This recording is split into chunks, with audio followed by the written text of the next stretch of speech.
Recently I was in Israel, and I got a call that there was a riot outside of the hotel where a lot of the women from the JWRP were staying. And there was horses and tear gas, and I was freaking out, thinking, what's going on? And then they told me it was the Ethiopians who were rioting. So because I was concerned that maybe it was enemies of the Jewish people. I didn't know that these were Jewish people.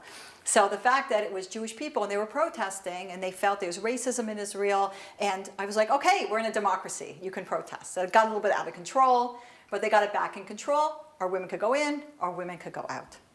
So the next day I was talking to someone, and he was saying, I was asking him, he's an Israeli, like, what do you think about what happened with the Ethiopians?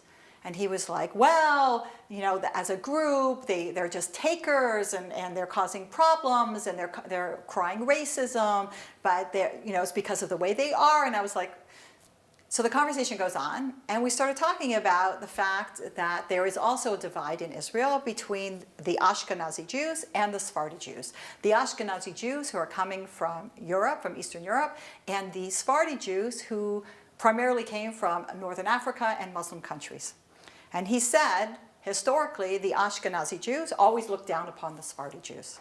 And the Ashkenazi Jews, they're the elitists, and they feel they're smarter than everyone else. And even to this day, he says it's gotten better, but to this day, he still feels they look down upon him. And he was upset about it.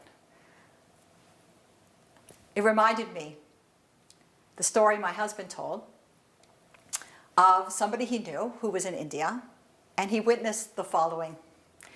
He was in a city where there was a lot of people, sort of poor city, and he saw people pushing onto the public transit.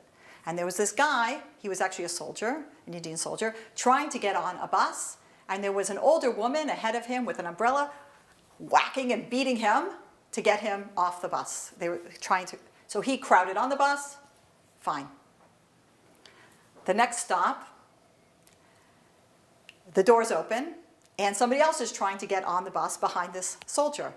The soldier grabs the umbrella from the woman in front of him and starts beating the guy behind him.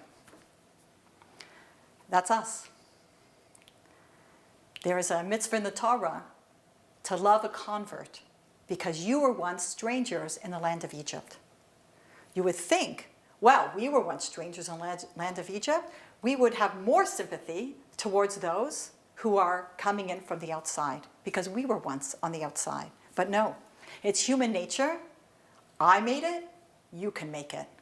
I toughed it out, you can tough it out. So the Israeli is telling me, oh, those Ethiopians, he's looking down upon them. But then he's upset because the Ashkenazi society is looking down upon him. You would think he would have more sympathy towards the Ethiopians.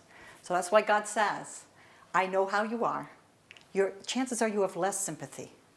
So I'm going to command you to be sensitive, to think of others. You went through it. Don't forget. Help the next person coming up. Don't whack them with an umbrella. I'm Lori, Almost Live.